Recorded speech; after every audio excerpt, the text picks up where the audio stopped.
आज हम पढ़ेंगे भारतीय अर्थव्यवस्था के स्वतंत्रता के समय के विशिष्ट लक्षण। स्वतंत्रता के समय भारतीय अर्थव्यवस्था काफ़ी पिछड़ी हुई थी। पिछड़ेपन के बारे में ग्रोथ रेट और स्ट्रक्चर को देखकर हमें पता चलता है। स्वतंत्रता के समय की भारतीय अर्थव्यवस्था के विशिष्ट लक्षणों को दिखाते हुए कुछ पॉइंट्स हैं। देखिए, पहला है कृषि आजीविका का मुख्य साधन। स्वतंत्रता के समय भारतीय जनता का मुख्य आजीविका का साधन कृषि ही था। भारत की लगभग 73% जनसंख्या कृषि पर निर्भर थी और राष्ट्रीय आय में इसका योगदान 59% था। तो इसी से पता चलता है कि भारतीय अर्थव्यवस्था काफ़ी पिछड़ी हुई थी। और दूसरा है अपर्याप्त कृषि उत्पादन। भारत का जो कृषि उत्पादन था वो भी मांग की तुलना में काफ़ी कम था।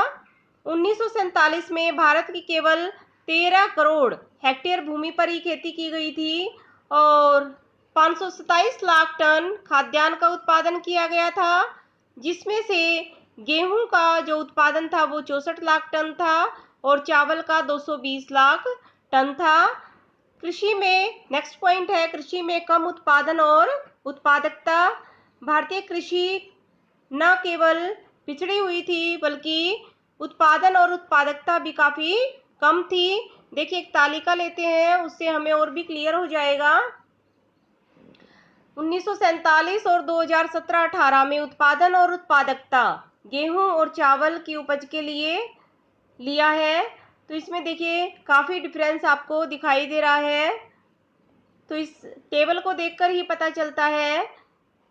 देखिए, जहां 1947 में गेहूं की जो उत्पादकता थी वो 5 गुना और चावल की उत्पादकता 3.8 गुना कम थी। इसी तरह 2017 की तुलना में सन 1947 में गेहूं के उत्पादन का जो स्तर था वो 15.5 गुना और चावल का कम लगभग 5 गुना कम था। नेक्स्ट पॉइंट है भू राजस्व प्रणालियां। उस समय भारत में किसानों की दशा काफ़ी ही शोचनीय थी, काफ़ी ही शोषित प्रणाली थी किसानों के लिए। भू राजस्व की 3 प्रणालियां जो है वो प्रचलित थी: जमींदारी प्रथा, महालवाड़ी और रैयतवाड़ी। इन प्रथाओं के कारण क्या था, किसानों और सरकार दोनों के बीच में कई मध्यस्थ हो गए थे जो किसानों से काफ़ी मात्रा में लगान वसूल करते थे और इससे कृषि की उत्पादकता पर काफ़ी बुरा प्रभाव पड़ रहा था।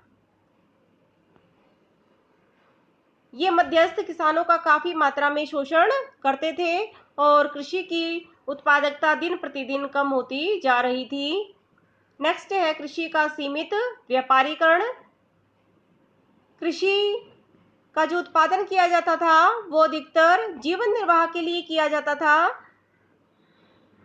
कृषि व्यापार के उद्देश्य से नहीं की जाती थी। यदि थोड़ा बहुत उत्पादन बच भी जाता था तो वह इतना नहीं था कि उसके लिए बड़ा व्यापारीकरण किया जा सके। तो ये सब पॉइंट्स भारत की अर्थव्यवस्था के पिछड़ेपन को दिखा रहे हैं।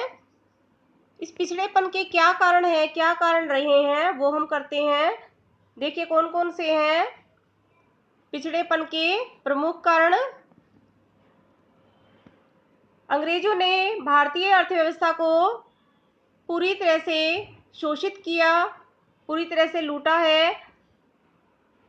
तो देखिए कौन कौन से मेन पॉइंट्स है उसके। भारत को ब्रिटिश उद्योगों को कच्चा माल देने वाला एक उपनिवेश समझा गया। अंग्रेजों ने भारत को सिर्फ एक मीडियम समझा था जहां से वो कच्चा माल प्राप्त करते थे और तैयार माल को अपने देश में बनाते थे। कच्चा माल प्राप्त करने पर भी उनको सेटिस्फेक्शन नहीं थी। उस कच्चे माल को वो काफ़ी कम कीमत पर और कम श्रम लागत पर प्राप्त करते थे। तो इस तरह से अंग्रेजों ने भारतीय अर्थव्यवस्था का काफ़ी अधिक शोषण किया। नेक्स्ट पॉइंट है भारत को ब्रिटिश पदार्थों की बिक्री के लिए प्रयोग किया गया। अंग्रेजों ने भारत को एक बाजार के रूप में प्रयुक्त किया, जहां वो अपनी तैयार वस्तुएं बेचते थे। यहाँ तक कि भारत में बाजारों का विस्तार करने के लिए, अपने माल की बिक्री के लिए उन्होंने रेलों का जाल बिछाया, यातायात की सुविधा को भी तैयार किया। नेक्स्ट पॉइंट है भारतीय दस्तकारी के प्रति विनाशकारी दृष्टिकोण। भारतीय जो हथकरघा उद्योग थे, छोटे मोटे लघु उद्योग थे, जो हाथ से बनी वस्तुएं थी, वो विश्व में काफी प्रसिद्ध थी भारत की।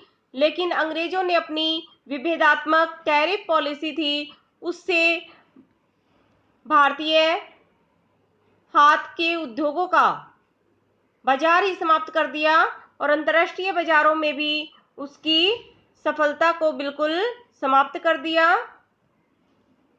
नेक्स्ट है शोषणात्मक भूमि कर नीति। अंग्रेजों की जो भूमि कर प्रणाली थी, उसने भी किसानों का काफी शोषण किया।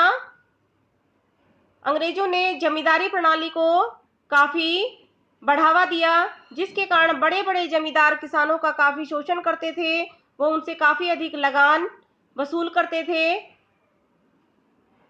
ये जमींदार अंग्रेजों से समझौता कर लेते थे और मनमानी रकम या धन किसानों से फिर वसूल करते थे। तो इस तरह से किसानों का काफी शोषण होता था और कृषि का जो उत्पादन था वो काफी कम होने लग गया। नेक्स्ट है बुनियादी संरचना की जानबूझकर अवहेलना। बुनियादी जो आधारभूत संरचना होती है, जैसे यातायात, संचार, शक्ति, ऊर्जा इत्यादि के साधन, इनका अंग्रेजों ने अपने सेवाओं के विकास के लिए प्रयोग किया।